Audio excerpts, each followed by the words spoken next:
Amados irmãos, boa noite. Boa noite. Muito bom estar aqui com todos. Bom de estar de volta das férias. Bom sair de férias, bom voltar de férias, né? Eu vou pedir a compreensão de vocês. Eu me machuquei um pouquinho e meu pescoço eu estou parecendo mais um robozinho. Mas eu vou procurar disfarçar, tá? Para vocês não ficarem assim extremamente distraídos com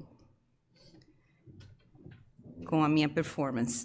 Então, eu gostaria de saber, em primeiro lugar,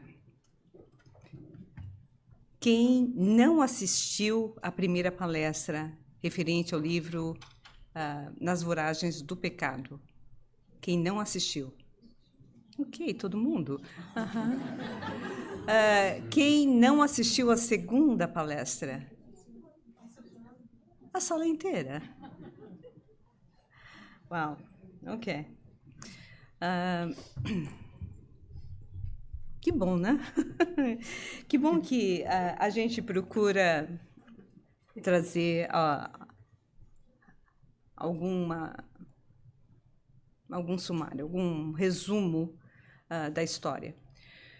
Nós estamos fazendo aliás, estaremos terminando hoje um trabalho sobre esse livro, Nas Voragens do Pecado, que é um livro da trilogia de Ivone do Amaral Pereira, mais conhecido pela maioria das pessoas como sendo a autora do famosíssimo e incrível e maravilhoso livro Memórias de um Suicida.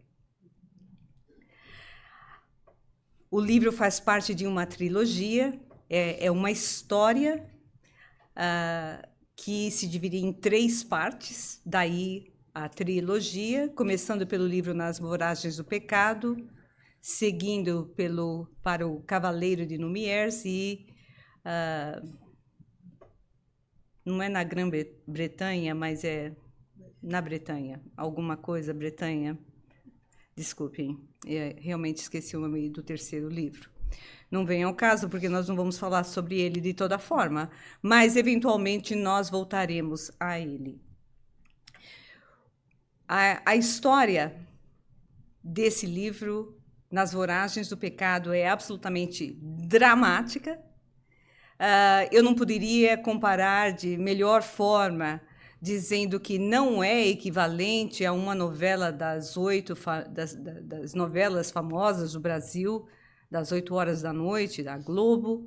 Eu diria que ela estaria mais perto de uma novela mexicana, porque ela é extremamente dramática. A história é literalmente incrível. Eu comecei a ler o livro, eu não conseguia parar de ler o livro, eu li o livro, mais da metade do livro, em um fim de semana inteiro. Eu comecei a lê-lo por intuição, porque eu moro bastante longe daqui do centro, então eu estou sempre colocando um audiobook ou palestras no meu retorno. E toda vez que eu procurava algo para começar a ouvir, ou seja o que for, no meu YouTube, aparecia esse livro. Eu falei, quer saber? Eu vou ouvi-lo. E foi assim que eu tomei contato com essa história, que eu conhecia os livros, obviamente, da trilogia, mas eu nunca os tinha lido. A verdade é que eu entrei numa sintonia que eu realmente não consigo descrever para vocês, mas eu imagino que tenha sido a minha sintonia espiritual com o autor da obra e com a família espiritual referente a essa história inacreditável. Ela é uma das vidas de Ivone Pereira. E vocês mais tarde vão saber por quê, não nesse livro, mas vocês vão saber por quê em outros livros, em outras histórias, por que ela se interessou tanto pelo tema do suicídio e nos auxiliou tanto com ele. De toda forma, aqui vai a informação. Nós estamos na última parte do livro, mas eu quero dar uma ideia do que ele se trata, justamente em função daqueles que não estavam presentes.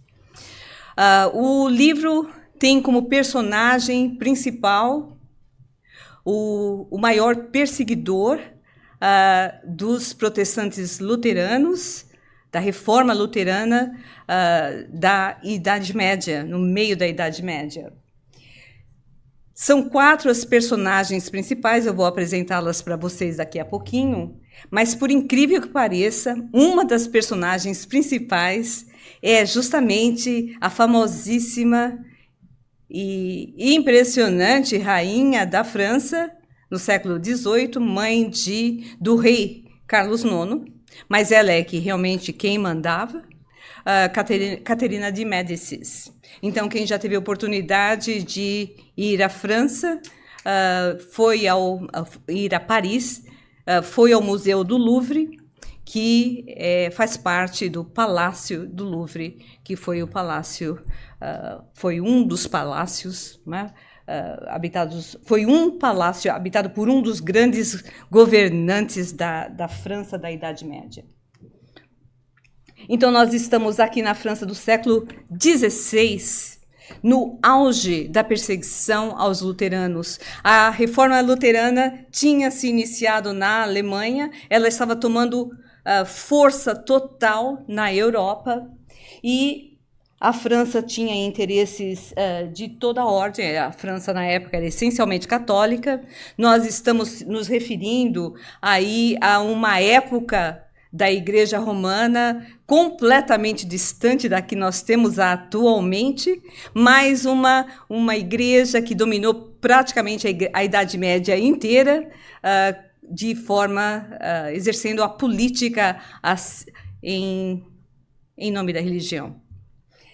Então, de toda forma, a França não tinha absolutamente nenhum interesse na propagação do protestantismo, dos luteranos, das informações trazidas, da análise das informações trazidas pelos luteranos e calvinistas da Bíblia, que buscava levar ao entendimento do cristianismo primitivo. Obviamente, a reforma luterana teve o seu vortex, o seu ponto de ignição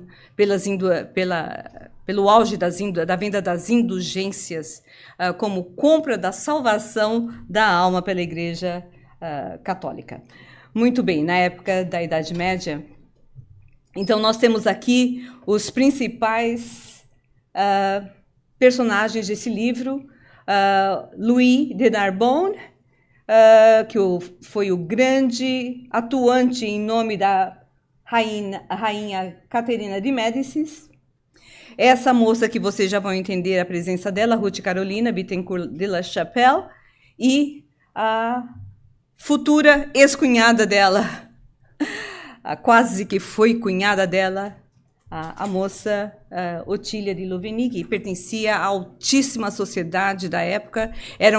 A família de Louvigny era riquíssima e reconhecida na corte francesa, tinha passagem livre na corte francesa, dada a sua posição social e econômica. A história começa com a perseguição dos luteranos na famosa noite de São Bartolomeu, onde literalmente milhares de protestantes foram assassinados, massacrados em Paris. E nos dias subsequentes à noite de São Bartolomeu, que foi no dia 14 de agosto de 1576, nas redondezas de Paris. Uma das redondezas, uma das aldeias, foi aonde se encontrava a família de Ruth Carolina, a família de Bittencourt de la Chapelle, e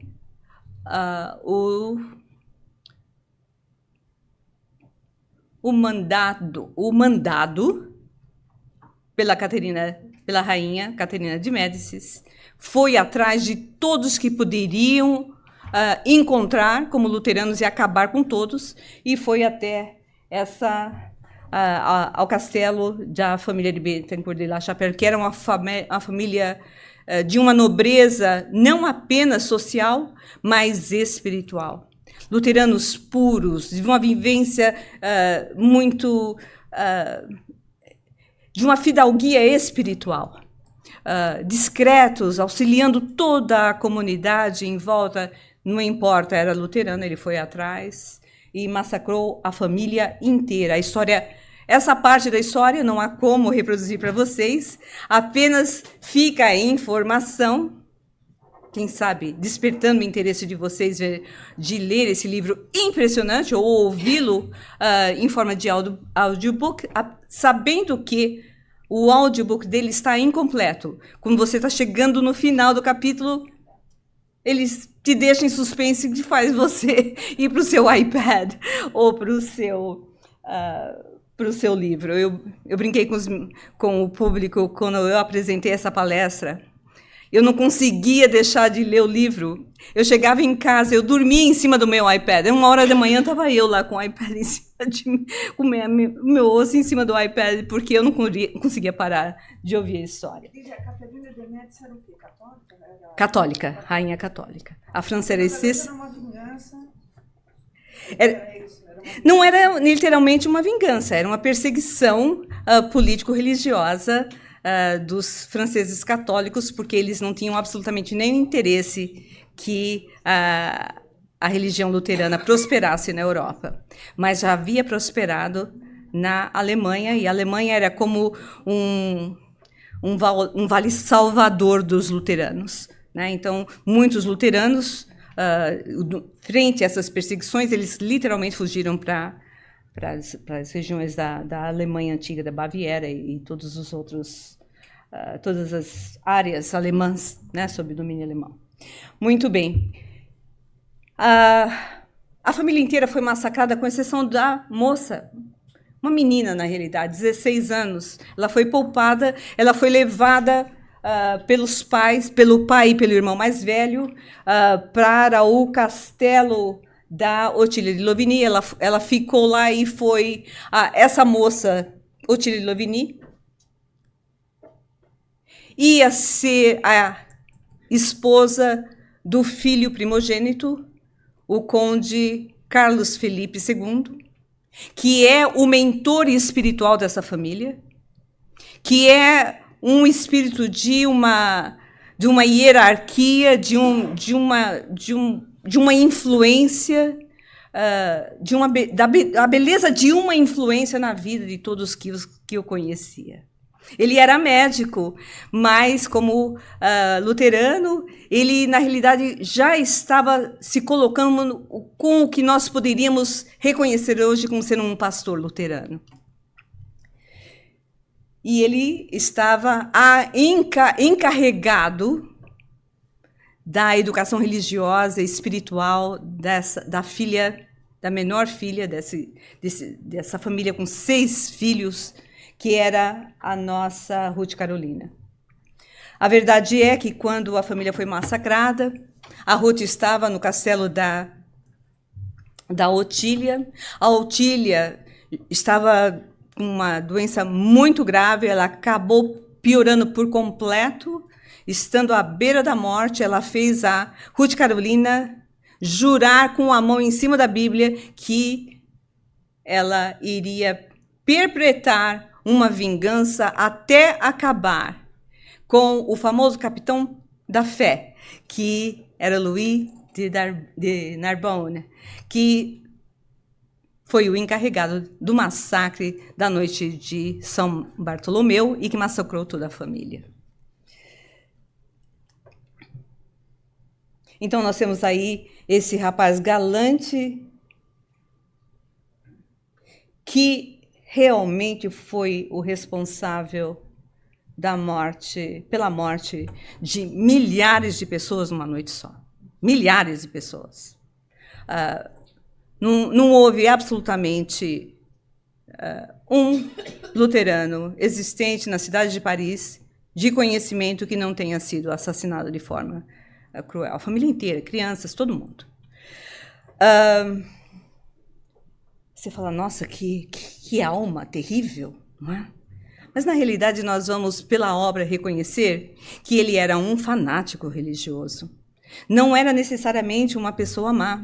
Ele era um fanático e ele estava agindo de acordo com o que ele realmente acreditava. Então, até no próprio livro, o autor espiritual Charles, ele diz que nós poderíamos até compará-lo a Paulo de Tarso, de certa forma. Porque Paulo de Tarso perseguiu os cristãos até não poder mais, tirava a unha de cristão, mandava apedrejar cristão. Era assim uma coisa terrível. E ele acreditava que estava fazendo o certo. Não era um homem mau, era um fanático e fez o que fez. E quando reconheceu o seu engano espiritual, ele tomou outro rumo. O nosso amigo Louis de Narmond, ele não reconheceu nessa vida. E é toda uma longa estrada. Mas fica aí importante de vocês saberem que essa é a personalidade. E essa é nosso encontro de hoje. Vai focar nele. Nós estamos no final da história. Eu não posso dizer para vocês a minha emoção em fazer as duas outras palestras, só quem estava aqui para assistir. Eu realmente me senti envolvida de uma forma que parecia até que eu fazia parte da história. Tamanho foi o meu envolvimento. Então, obviamente, não há como eu contar uma história impressionante em 10 minutos. Então, pelo menos eu localizei vocês. A verdade é que a vingança foi impressionante. Eu precisaria dessa luz que eu fico perdida nas sombras.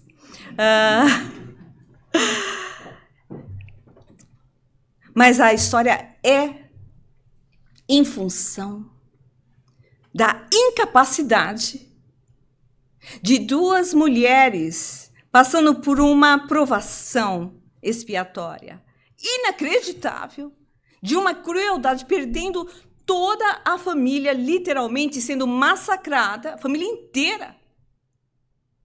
Entrou o capitão da fé com todos os seus soldados, matando todo mundo pela frente no castelo de La Chapelle. Essas duas se organizaram num pacto que virou um pacto espiritual, de um processo obsessivo terrível, porque uma alimentava a outra. Era uma obsessão recíproca. A Ruth aceitando toda a influência de Otília, e Otília sendo alimentada pelo próprio ódio da Ruth. Então, a Ruth perdeu o irmão, que era o amor espiritual da vida dela. A Otília perdeu o futuro noivo, que é o amor humano da vida dela. E além da família que as duas tanto amavam. Então, a história foi feita em cima de uma vingança, com pormenores de uma dramaticidade, de uma intensidade que não há como você não se envolver. A história é tão rica de emoções, porque tem a ver com as nossas emoções, com as nossas vidas. É por isso que a história, que é uma história real, é tão intensa e tem tanto a ver. Nós nos encontramos, nós nos vemos nesses personagens. Nós vimos saber que a Ruth, que é essa garota de 16 para 17 anos, que foi o ponto máximo que levou até o fim a sua vingança, com apenas 16 anos de idade, de uma capacidade de sedução, uma inteligência acima da média. Essa moça foi uma das reencarnações de Ivone Pereira, do Amaral Pereira. Então, ela se expõe. A Ivone expõe uma reencarnação de séculos antes, mas não tantos séculos antes, se expõe por completo para todos nós que já a conhecíamos como uma das grandes escritoras do movimento espírita. Então, nós chegamos ao final da história. onde nós vamos ver que essas 3 mulheres acabaram com ele. Num requinte de vingança absolutamente inacreditável. A vingança é consumada. As duas, Ruth e a rainha da França, Catarina de Médicis, armam uma armadilha perfeita para Louis de Narbonne. Ele é preso e mandado para as masmorras do Louvre. Essa é uma parte muito chocante do livro, porque, na época, as masmorras, as dungeons, né, do Louvre eram tidas como não existentes mais, fechadas. Mas a Catarina de Médicis mandou abrir tudo e lá ela jogava todos os inimigos dela que ela quisesse. Ninguém nem sabia como é que aquela pessoa tinha desaparecido. Então, ele é colocado nas masmorras. Ninguém sabe que ele foi parar nas masmorras, em sigilo completo. E ele, um homem portentoso, atlético, um cavaleiro do exército da França, bastante alto, fortíssimo. Ele consegue resistir mais de 2 anos nas masmorras do Louvre. E quando ele morre, a Catarina, descobrindo que ele tinha morrido, manda selar a masmorra, e o comentário do autor espiritual é que quem for visitar o Louvre hoje vai passar por aquela parede recém-feita pela Catarina de Médicis, com o esqueleto provavelmente dizimado hoje em dia de Louis de Narbonne. O autor comenta que quem passar não vai notar que aquela parte da masmorra foi fechada. Então, ele lá perece, ele lá morre. E o comentário do autor espiritual é que o desgraçado senhor de Narbonne caía irremediavelmente na rede tecida pelas 3 eminentes figuras femininas que se afinavam com as trevas dos próprios caráteres. Essas criaturas já estavam envolvidas de muitas vidas anteriores. Diz o autor que é antes até da própria Roma antiga. Então, é uma trama que vai acontecendo ao longo dos séculos. Então, lá está o Luís completamente, vamos dizer, sepultado vivo nas masmorras do Louvre. O autor espiritual se refere a um martirológio de Louis Narbonne na prisão. Porque ele não morria. Não tinha uma janela.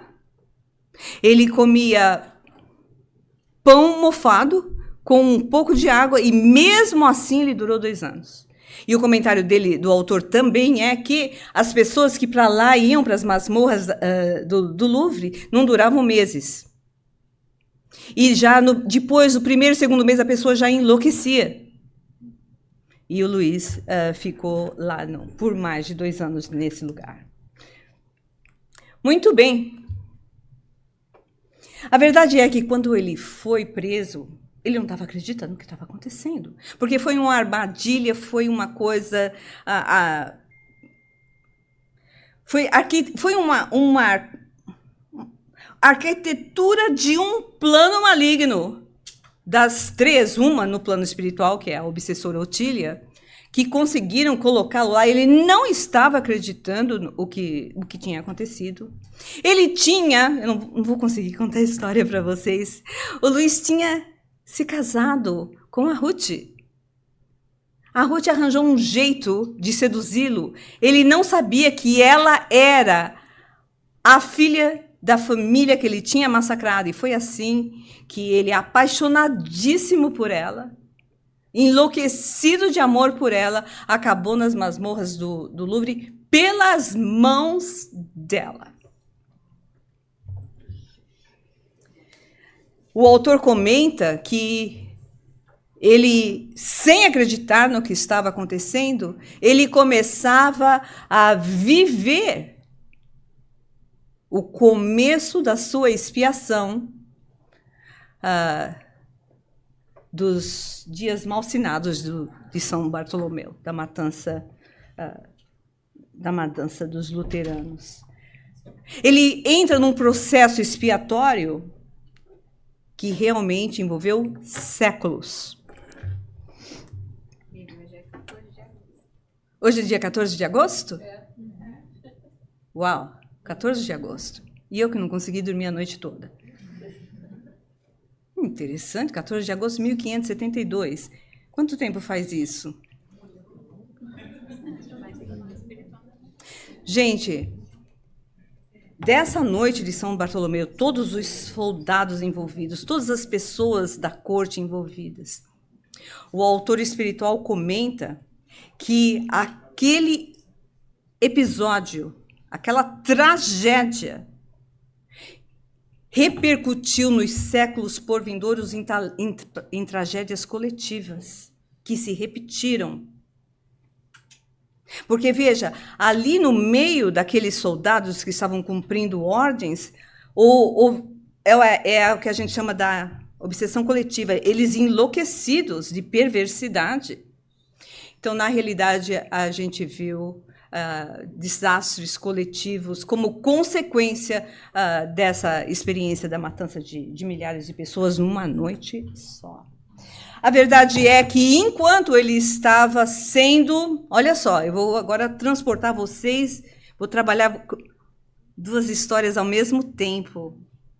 Ele tinha sido preso. Ela, como parte do processo da vingança dela, conseguiu a proteção de um príncipe alemão, luterano também, que era o prometido dela como garota, como menina ainda, 12, 13 anos. Ela tinha sido prometida a esse príncipe Frederico, da Alemanha. Ele não sabia que ela tinha sobrevivido ao massacre. Por isso, ela pensou que ele a tinha abandonado, mas ele também não sabia que ela tinha sobrevivido. Aí ele descobre que ela tinha sobrevivido, e isso meses depois. E aí ele arquitetou um plano de ir retirá-la de Paris, da França, e levá-la para a Alemanha, porque lá não havia perseguição. Nisso ele toma contato com uma história inacreditável. Ele descobre, em função dos empregados, dos funcionários do castelo que cuidavam da Ruth desde menina, que continuaram com ela depois do casamento com o capitão Jafé. Ele descobre, e aí ele dá um jeito de armar, um jeito de resgatá-la. Então, estava lá o Luigi Narbonne sendo preso, e, ao mesmo tempo, aparece o Frederico como num processo de resgate literal, ela fugindo com ele e deixando para trás Luigi Narbonne. Então, o autor comenta, cercado de opróbrios, de infâmias, de vergonha e desesperos, ficava Luigi Narbonne, o ingênuo capitão da fé. Fanático no amor, como o fora na religião, atingido exatamente naquilo de mais precioso e augusto a vida poderia lhe conceder. Um sentimento de alma cuja grandeza e lealdade ajudá-lo-ia a galgar as escarpas do progresso moral através do tempo. Então, no fanatismo religioso dele, na lealdade aos critérios dele, na lealdade à própria Ruth, ele chegou a perdoá-la quando descobriu que ela não era ela tinha assumido a personalidade da Otília. Não dá para contar a história para vocês. Ou você assiste as duas outras palestras, ou lê o livro, que é o melhor ainda. Ele chega a perdoá-la, mesmo descobrindo que ela tinha montado todo um projeto de vingança. Ele fala, eu fico com você. O meu amor é tão grande por você, não me importa se você queria me matar, eu fico com você, eu faço qualquer coisa por você. Essa parte é inacreditável. Mas ela não. Na frieza da vingança dela, ela conseguiu ir até o fim. E ele ficou nas masmorras e ela acabou indo para Baviera, casando-se com o príncipe Frederico, começando uma vida nova. Enquanto ela se casava, alguns dias depois da fuga dela, assim que ela cruzou a fronteira, eles já se casaram. Estava lá ele, na masmorra. Não tinha morrido ainda. Ele morreu só mais de 2 anos depois. Então, tudo isso, ela acabou passando pela fronteira, casou-se com ele e, ao mesmo tempo, ele tinha acabado de ser preso. Essa é a intensidade da história. Tudo acontecendo ao mesmo tempo. E aí você diz, não é? Aí talvez seja bom, eu vou passar tantos slides rapidamente para vocês que talvez seja bom a gente apagar as luzes aqui do pódio.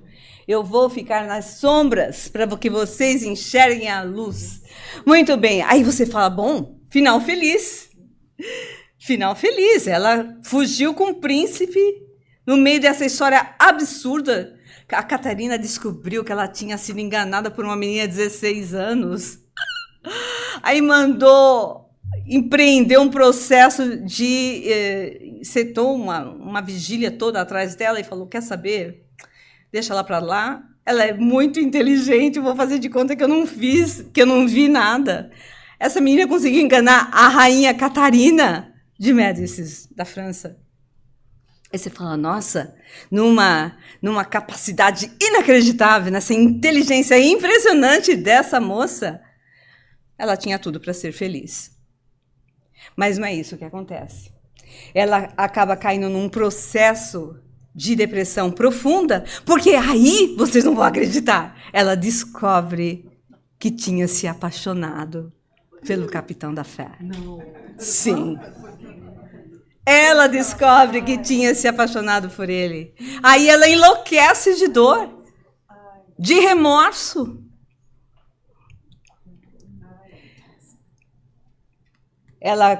Passam-se os dias.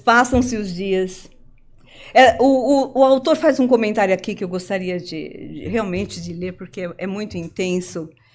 Ele diz, a sombra do passado que a linda fugitiva quereria apagar, para olvidar, para esquecer os traços de seu crime de vingança.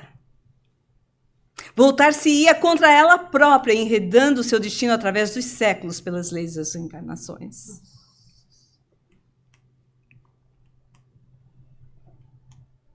Interpondo-se entre ela mesma e tudo quanto seu coração mais ansiava conseguir, o amor daquela família. Ela amava a família dela. E o irmão, então, era o anjo da existência dela. Era realmente o mentor espiritual. Era em que o amor maior pela família, o amor pela família era imenso, mas pelo irmão era sagrado. E ele é idolatrado. E aí ela acaba... o amor daquela família que era a sua,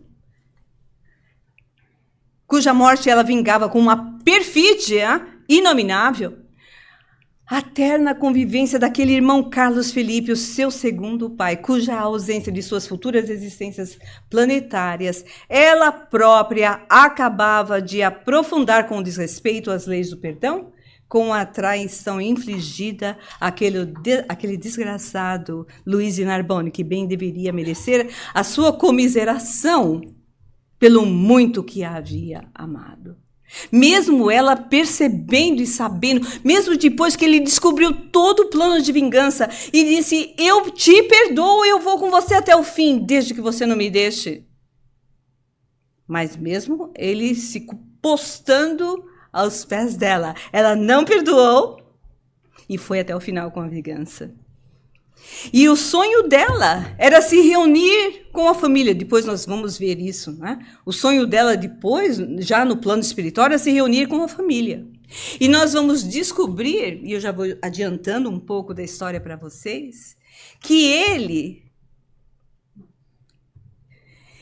ele acaba descobrindo que aquela família que era dela, nessa reencarnação do século XVI, era, na realidade, a família espiritual dele de outras vidas.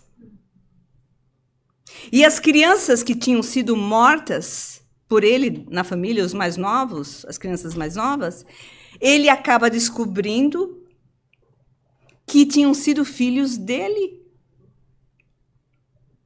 E ele entra num processo de arrependimento inacreditável, numa estrada de remorso e transformação, que ele acaba se reunindo à família dela, ou seja, se integrando a essa família espiritual. Vamos compreender aqui que a ideia não é apenas contar uma história para vocês, mas começar a compreender os laços que unem essas criaturas. São laços de muitas vidas, e é por isso que nós nos referimos à família dele e dela, que era a mesma, que ele tinha mandado massacrar.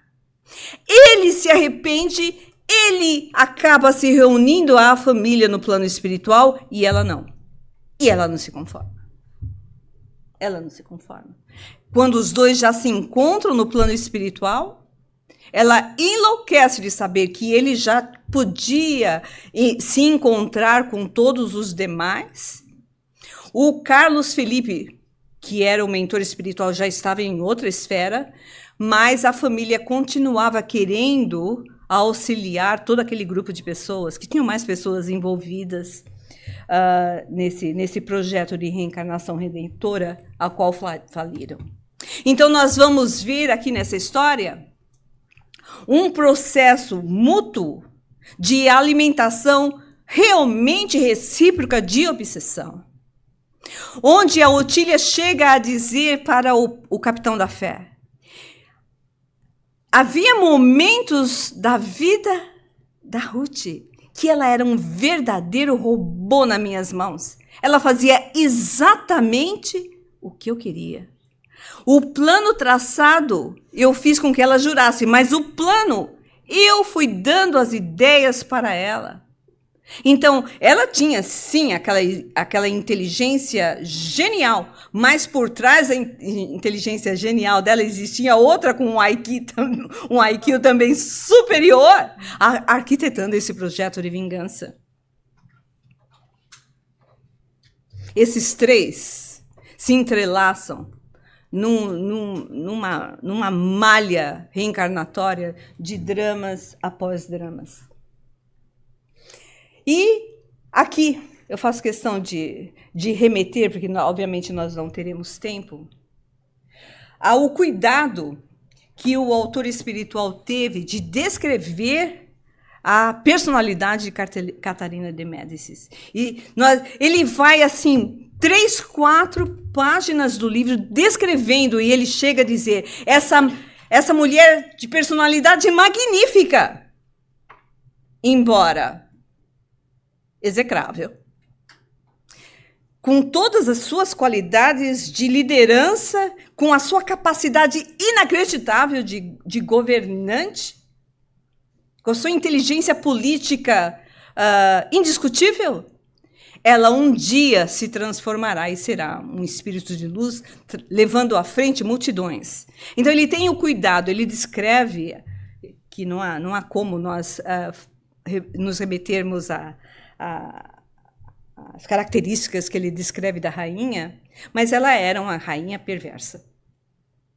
Ela fez coisas que nem a Netflix tem acho que é o Stars, mas é no Stars.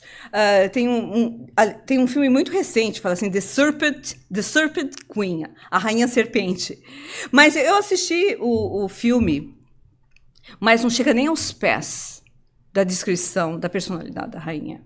A melhor versão que a gente vê da personalidade da Catarina de Médicis é através de um outro romance pela Netflix, da história da Rainha da Escócia. Aqueles, sim, são assim, coisa de uns 30, 40 episódios. É claro que eu assisti todos, eu não vou dizer para vocês por quanto tempo. Não, mas ao longo do tempo eu fui assistindo, não são tantos episódios assim, mas é uma longa história. Lá, realmente, pelo que eu percebi do livro, lá descreve bastante a personalidade dela e a inteligência inacreditável dessa mulher. Muito bem, então nós temos aí a nossa amiga Ruth de La Chapelle, hoje princesa da Baviera. E você fala, e você pensa, essa menina agora tem tudo. Tem um homem que a ama, tem riqueza absoluta, resguardada das perseguições religiosas, mas ela entra num processo de depressão profunda e ficava a andar pelo palácio, pelo castelo, parecendo mais um fantasma vivo, e entra num processo de remorso e amargura, e todo o processo depressivo, todo aquela mente e aquelas emoções corroendo em culpa, em arrependimento, a faz com que ela entre num processo que nós chamamos de auto-obsessão.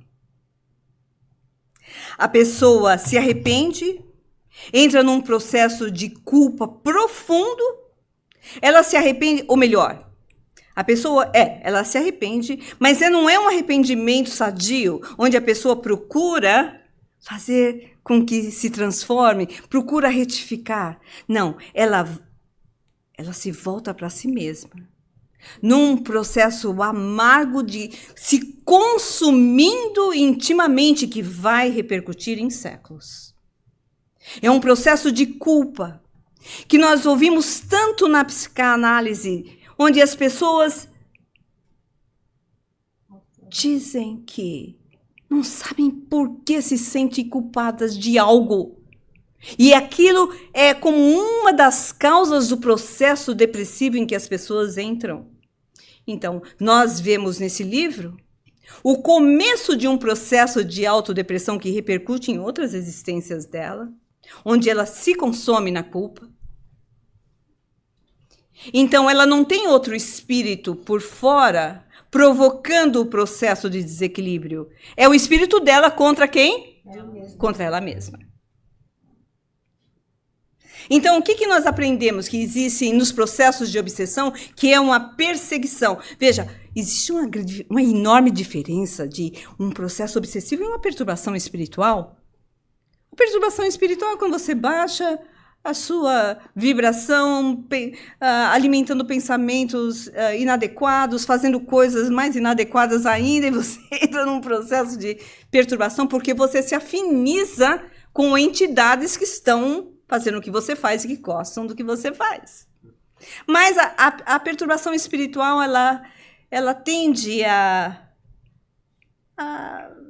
se desfazer, porque a pessoa, sendo sadia, sai daquela faixa, leva a vida, se levanta.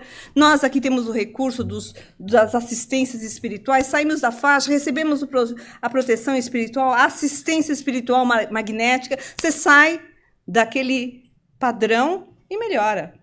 Mas a obsessão é a perseguição consistente e por um tempo indeterminado. O espírito está ali, atrás de você. Normalmente, os processos obsessivos são espíritos, são pessoas. O que são espíritos, gente? São pessoas sem o corpo. É você e eu sem o corpo. É ou não é? Você fala, nossa, eu? Um obsessor? Pois é. Então, imagina você que não suporta... Quem? Quem que você não suporta? Diz aí alguém que você não suporta. Tô precisando. Me ajuda aqui. Me diz uma pessoa que normalmente a gente não suporta. Esquece a sogra. Não quero ouvir em sogra aqui. A pobre das sogras já se tornaram iluminadas. Porque elas é um processo de perseguição absolutos, são as santas. Então, deixa a sogra em paz. Ok. Mas não tem a culpa? A culpa. O que tem a culpa? A culpa. Ela se sente também culpada por ela ter praticado a vingança e ter feito essa artimanha para o homem lá. Certo. Para a masmorra, tudo. A culpa não pesa também? Então, é isso que nós estamos dizendo. Existe o processo obsessivo de um espírito, que é uma entidade de fora, te influenciando. Que foi o que aconteceu com a moça Otília, a cunhada dela, que fez ela jurar em cima da Bíblia que eles iam fazer a vingança toda. Não é?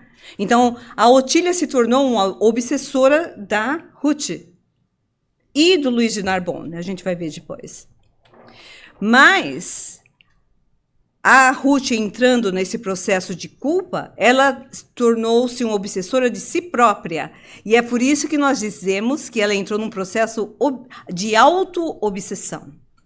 A culpa é o trigger para ela se perseguir a si própria, porque ela não consegue se perdoar. Então ela se consome na culpa. Então, ela vai definhando, a ponto de adoecer. É uma autopunição? É uma autopunição. O que eu estou tentando fazer é aproveitar a história para explicar os processos obsessivos. Porque nós podemos nos tornar obsessores. Encarnados e desencarnados. Desencarnados quando você e eu estivermos no plano espiritual. E não conseguirmos perdoar alguém e a gente vai atrás da pessoa. Porque agora a gente tem a vantagem que as pessoas não veem a gente. Então a gente está lá invisível, então fica lá colocando um monte de ideia na cabeça da pessoa, desequilibrando a pessoa, influenciando a pessoa. E são processos muito, muito difíceis. Interferindo nos relacionamentos. Quando os processos obsessivos se iniciam, é muito comum as famílias, os casais, se desequilibrarem. Problemas pessoais de natureza de trabalho. A pessoa não consegue encontrar emprego, não fecha negócio. E sente uma coisa estranha, esquisita, um mal-estar, e você não sabe de onde que vem. A gente poderia dar aqui inúmeros exemplos de processos quase que imperceptíveis de obsessão em nossa vida. Então, todos nós, todos nós podemos nos transformar numa Otília. Quem que você não conseguiu perdoar ainda? Se você estivesse no plano espiritual hoje e tivesse a seu favor o fato de as pessoas não conseguirem te ver, você iria atrás de alguém? Tirar limpo? E o teu marido, que saiu de casa pela influência daquela terrível mulher? Eu não sei porque vocês estão rindo. Eu não ia falar nada que nem me passou pela cabeça. Um nome que talvez pela reação de vocês. Jamais. O que você faria? O seu casamento foi destruído por um outro homem ou por uma outra mulher? Vale questionar. Porque nós não sabemos. Por isso que a gente precisa tomar muito cuidado com o julgamento. Você não sabe como você vai reagir quando você passar por aquela provação. Então, cuidado. Ah, imagina, eu jamais. Jamais. Será? Então, é por isso que a gente precisa ler essa história com os nossos olhos voltados para nós mesmos. Pelas reações dele e dela, da menina no plano espiritual, da Otília no plano espiritual. Não é? Se nós tivéssemos o poder de Catarina de Médici, o que nós faríamos? Então, quando a gente vê um político roubando milhões, e você fazendo algo parecido quando você tira meia dúzia de canetas do seu escritório, Será que se você tivesse milhões na sua mão, você também não tiraria? Como quem você retira aquelas 6 canetas? Tô deixando. Ai, eu vou deixar todo mundo com culpa na consciência. E aquela coisinha que foi tirada do hotel como souvenir. Ai, gente, vamos mudar de assunto? Ok.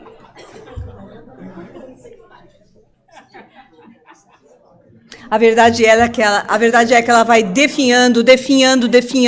O processo obsessivo ela entra em processo de autoflagelação, ela acaba morrendo, ela acaba desencarnando. E aqui eu quero trazer uma parte de um comentário do autor, do que ele chama de sentimentos irradiados. Então, está aqui, ela já entrando em... Ela parecia uma múmia ambulante, um fantasma andando pelo castelo. E a Otília atrás dela o tempo todo, ainda. Então, sabe quando a pessoa sofre tanto, que aquilo, ela nem responde mais? Não tem nem mais emoção? A pessoa entra num processo de remorso tão grande que ela não tem mais emoção dentro dela. Então, o autor se refere a ela como sendo praticamente como uma estátua de indiferença. Então, pálida, como que petrificada, ela veicularia certamente os sentimentos irradiados daquela amiga infeliz que morrera em seus braços e que agora, em espírito invisível, predizia odiosos fatos, vingando-se daquele a quem responsabilizava pela desventura suprema no amor. Então, a gente vê emoções que você e eu sentimos. Você fala, nossa, da onde que surgiu isso dentro de mim? Da onde que me surgiu essa ideia? Isso nem me passou pela... Como é que pode uma coisa dessa? Cuidado. Então, comece a analisar o que é de você, o que é seu e o que não é. Você fala assim, Lívia, como é que eu vou saber a diferença? Se você sente, você está bonzinho, você sente uma coisa que você sente que não lhe pertence, você pode estar entrando num processo de influência espiritual muito grave, que pode se tornar um processo obsessivo. Você faz o quê? Você procura sair daquela faixa, procurando pensar coisas sadias. Se for uma pessoa que você tem problemas, você fala, Senhor, eu não consigo perdoar essa pessoa ainda. Eu não consigo, mas eu entrego pelo menos ela para ti. Eu ainda não consigo perdoar, Senhor. Mas me ajuda a não alimentar esse ódio dentro de mim. Já é uma prece libertadora. O espírito perde o acesso na tua alma, no teu coração, na tua mente. Não consegue. Está numa faixa diferente. Não tem como juntar uma coisa com a outra. Ela acaba desencarnando.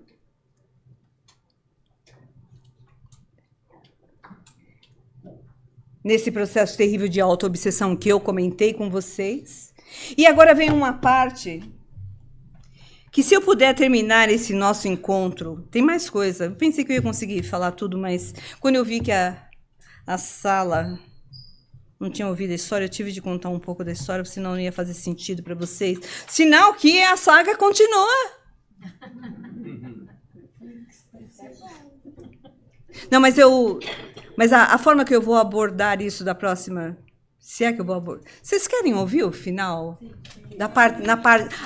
A história na vida espiritual? Quem que quer ouvir isso? Porque eu não quero ser excessiva com essa história. Vocês querem ouvir mesmo? Gente, todo mundo levantou a mão, não acredito. Não, é impossível. Eu precisaria de, no mínimo, 40 minutos a mais. Mas eu quero terminar... Como é? Como? A capa. Essa é uma das capas. Tem na Amazon, tem tudo. Tem na alma, tem no plano espiritual. Mas, gente, o que nós vamos fazer no final agora? Será que eu conto o final? Sim. Pode falar, pode falar. Sim. Ela falece. Você quer saber? Vou fazer diferente. Essa parte é muito bonita. É muito, muito, muito bonita. Eu vou usar o que eu iria trazer para vocês e encaixar numa palestra que fala dos processos de culpa e libertação. De vez em quando nós falamos sobre isso, porque as pessoas mandam mandam mensagem no Instagram, no Facebook, às vezes até e-mail eu recebo, pedindo para falar de culpa e libertação. Então, de vez em quando, eu falei, meu Deus do céu, a gente tem muita consciência culpada mesmo. Veja, eu realmente recebo essas mensagens. Então, a gente procura fazer pelo menos 2 mensagens ao ano sobre isso. Eu já falei no primeiro semestre, então eu vou deixar um pouco mais para frente, e aí eu trago. Então, eu vou continuar, porque eu só vou citar isso. Lembra do príncipe Frederico? Lembra do processo dessa moça de autoobsessão, de autoflagelação? O que ele faz para auxiliá-la é impressionante. É impressionante. E ela continuamente refratária à mensagem que eu não vou trazer para vocês agora. Então, ela acaba finalmente falando para o príncipe Frederico que ela tinha se apaixonado pelo capitão da fé e que ela tinha a sensação de que estava enlouquecendo, literalmente. Porque ela também o amava ternamente. Quando ele descobre que ela tinha se apaixonado pelo assassino da sua própria família. Ele, depois de tudo que ele já tinha feito nesse processo, ele já sabia disso, ele já tinha percebido isso, mas ele ainda tentava auxiliá-la, reequilibrá-la, auxiliá-la a se auto-perdoar. Aí ele começa a se afastar, mas continuando a cuidar dela. Ela acaba morrendo nos braços dele, ela desencarna. E agora a gente vai para a parte final. A gente está no finalzinho, são 8h20, vocês aguentam? Vamos. Então, eu realmente preciso de 10 minutos, a gente vai terminar exatamente... Não quero falar exatamente, um perigo. Muito bem, eu vou fazer o possível. 2 anos depois, o que aconteceu 2 anos depois das masmorras do Louvre? Ele morreu, ele desencarna. Não é? E aí, o que eu quero trazer para vocês é justamente o que acontece no processo de desencarne dele. Ok? Então,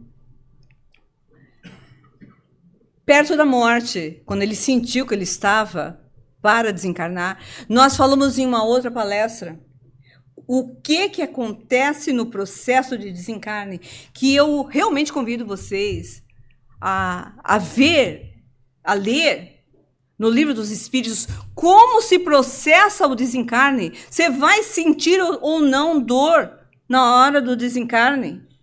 Como é que vai ser? Como é o processo? Então, eu convido vocês são várias perguntas sobre o assunto. Você não consegue parar de ler. E eu acho interessante a gente saber, porque todo mundo vai morrer aqui, sabe? Então, desculpe avisar isso para vocês. Eu não quero deixar ninguém depressivo, mas... I don't know. Então, gente, isso chama-se conhecimento geral. Você vai viajar, você vai fazer o quê? Você chega lá na viagem, não sabe nem o que você está levando, então aprende o que vai acontecer, porque a gente vai passar. E aí, ele, no caso dele, ele não... Veja, ele era um fanático religioso, esse moço não conseguiu orar na prisão. E aí, quando ele está perto, sentindo que estava chegando, se aproximando o momento do desencarne, o autor diz, perto da morte, Luiz orou pela primeira e última vez nas masmorras, a primeira e última dentro da prisão, pedindo perdão a Ruth e Otília por ter sido o assassino pelo massacre da sua família. Então, aí começa o processo de arrependimento, porque durante todos esses 2 anos ele não admitia que que ele estava errado. Interessante, né?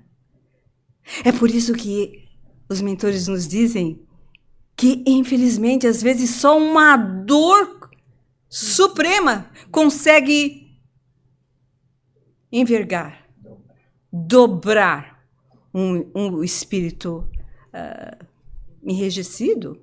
Será que você e eu somos esse espírito? Esperemos que não. Porque se nós hoje estamos aqui numa segunda-feira à noite, eu digo para vocês uma coisa. A boa notícia é que nós já somos um pouco melhores.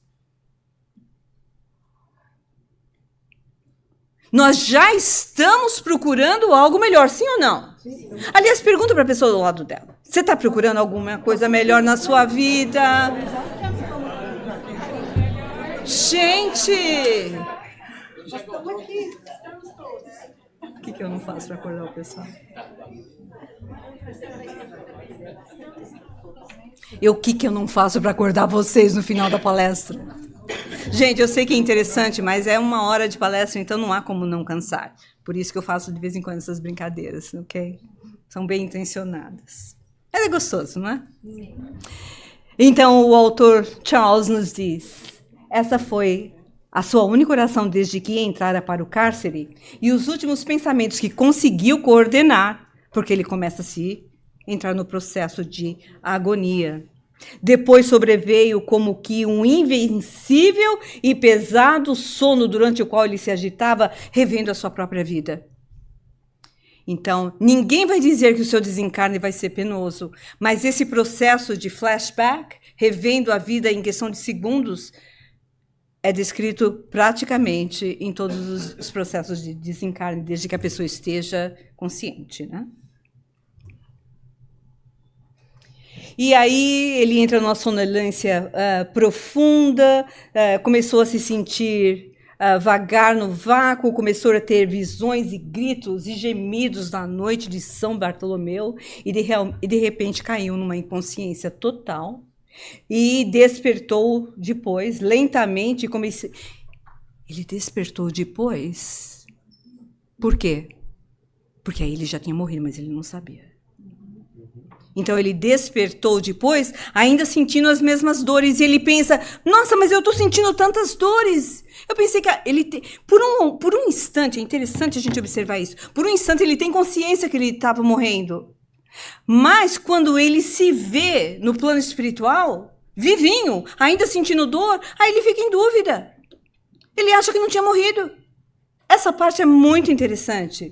E aí, alguém aparece, depois de todo esse processo, abre a prisão finalmente, depois de 2 anos. Um guarda aparece e fala assim: olha, Luiz, és livre agora. Retira-te. Ele não está acreditando. Nossa, a rainha resolveu me libertar. A rainha resolveu me libertar. Então, o que aconteceu? Então, ele lá, meio que caindo, começa a sair da prisão. Aí ele passa pelos pedreiros que estão fechando, cobrindo a parede aonde ele já tinha morrido.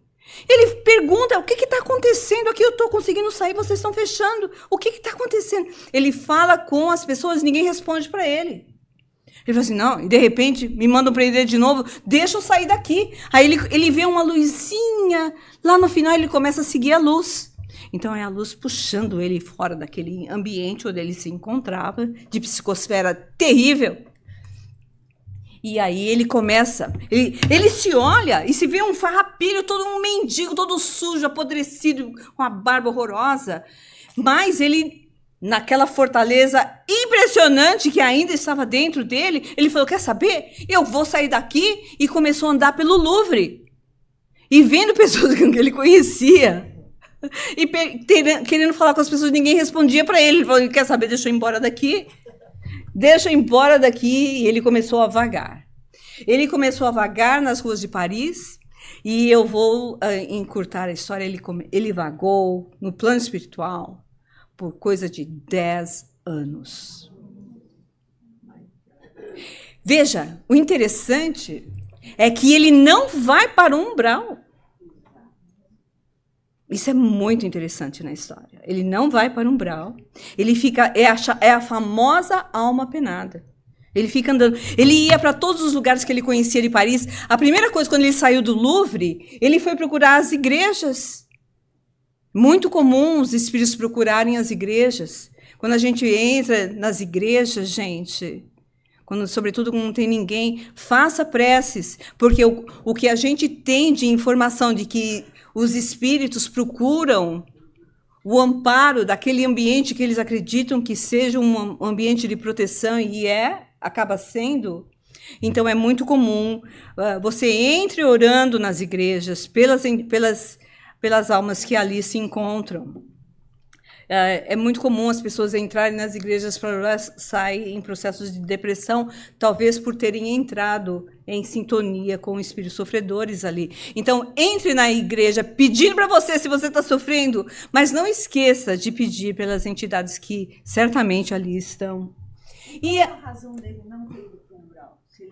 Porque ele não era um espírito mau. Ele não era um espírito grosseiro. Ele cometeu, mas ele ainda não, ele acreditava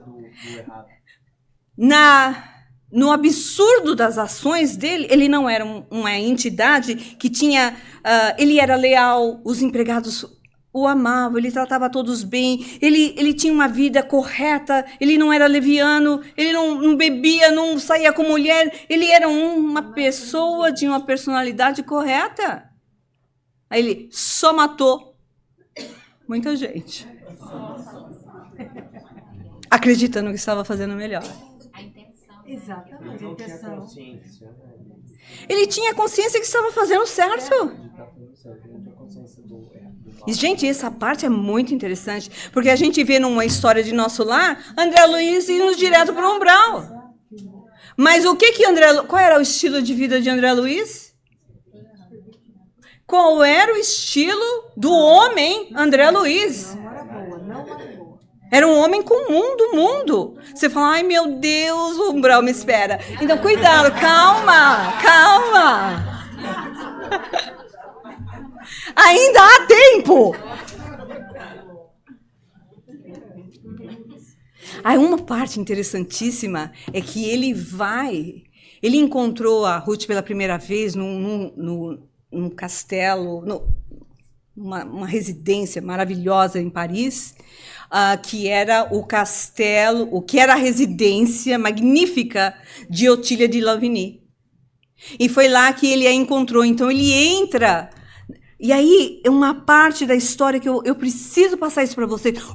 Se nós temos capacidade da criação mental, e é tão falado isso hoje em dia, o poder da criação mental, no plano espiritual, a nossa criação mental toma vida e matéria. E aí, quando ele está saindo na prisão, quando ele sai do Louvre todo sujo daquele jeito, ele se vê com as roupas, ele precisa ir mudar de roupa, ele vai na casa dele, ele pega a roupa e se troca. E ele sai todo vestido, todo bonito, todo elegante. E aí ele vai atrás da residência onde a Ruth morava. Quem ele encontra lá? A Otília.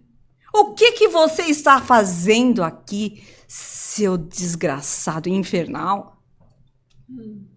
Ele não acredita mais, ele não está acreditando em nada. Ele sabia que ela tinha morrido.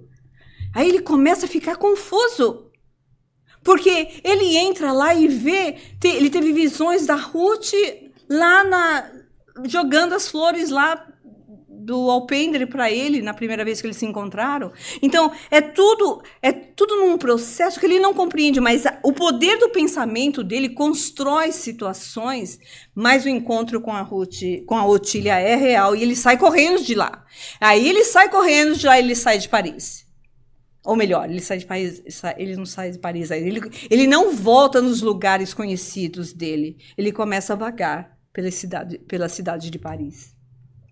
Então ele passa assim, vagando por mais de 10 anos, ele acaba saindo de Paris, e uma atração que o autor explica, que é a atração magnética da família que orava por ele por todo esse tempo. Ele é atraído para onde? Aonde vai o assassino? Lugar do crime, não é? Ele vai para o castelo da família Bittencourt de la Chapelle. Aí ele no caminho ele encontra com quem? Com quem que ele encontra no caminho? Aguenta, porque o pessoal pediu para eu terminar. Ele encontra com a figura que continuava vagando também. Não, a Otília. Aí ele encontra com a Otília e num momento que eu não tenho como contar os detalhes para vocês devido ao horário, ele vê o castelo que o autor diz que estava em ruínas, mas ele começa a ver o castelo maravilhosamente lindo e ela falou, você é um louco, ali só tem miséria, o que você está fazendo aqui atrás do lugar onde você massacrou a minha família inteira? Porque ia ser a família dele. Ele começa a ter a visão desse castelo magnífico. Ela só vê esse lugar horroroso e o autor explica a capacidade mental dele. Ele só conseguia ver o que a família no plano espiritual, a família de La Chapelle, tinha plasmado do lugar. Aquele lugar tinha virado um lugar sagrado. Espiritualmente belíssimo. Não tem a colônia Nosso Lar. Vou dar um exemplo das coisas comuns que vocês conhecem, que é uma colônia em cima da cidade do Rio de Janeiro, que foi construída mentalmente, plasmada pelos engenheiros do plano espiritual. Então, essa família elevadíssima plasmou esse local no plano espiritual. Então, ele entrou na sintonia da família, mas ela não conseguia enxergar, porque ela estava numa sintonia muito baixa. A longa história muito encurtada.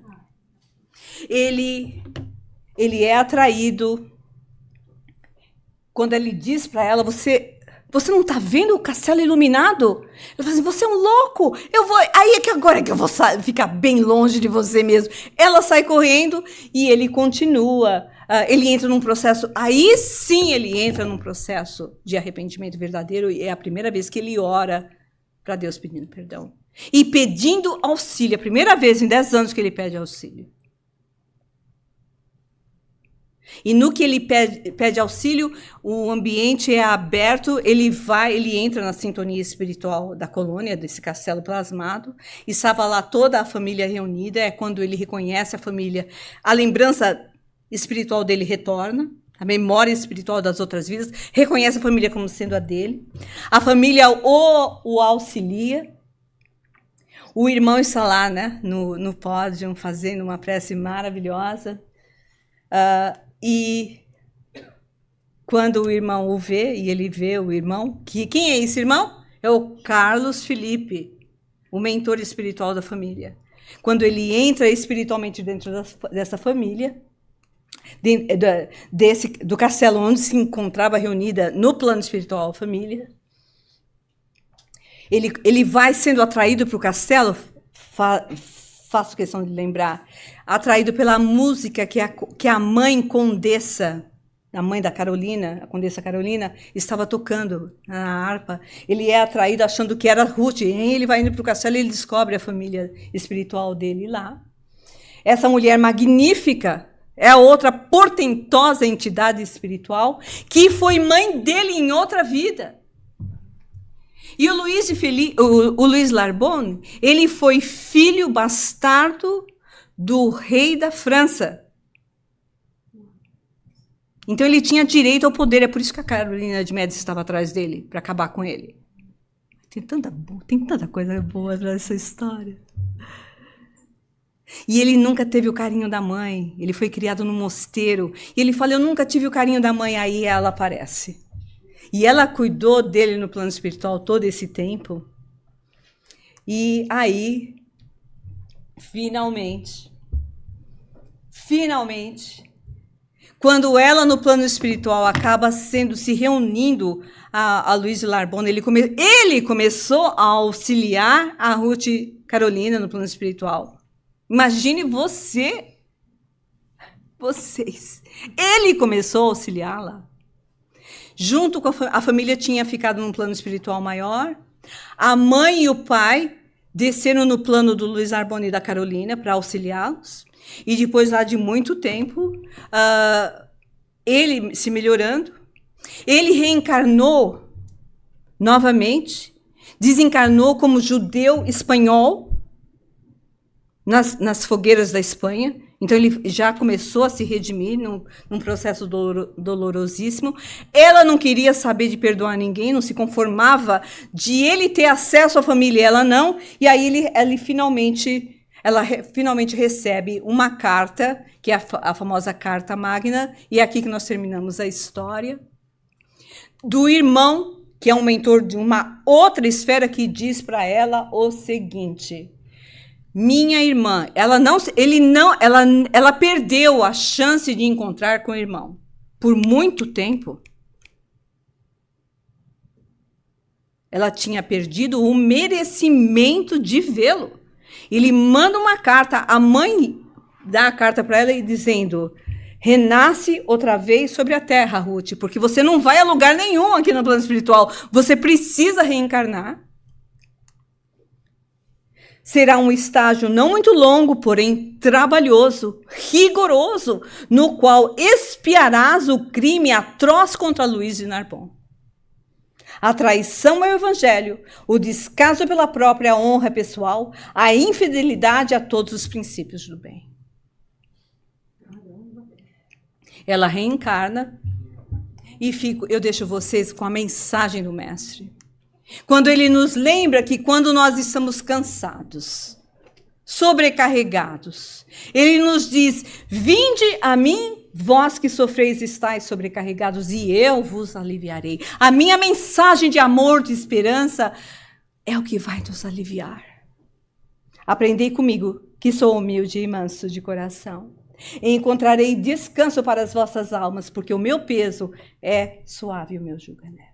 E com isso, meus queridos, eu deixo vocês com votos de muita paz, agradecendo a atenção de todos e convidando vocês à leitura do Livro dos Espíritos e à leitura do livro Nas Voragens do Pecado.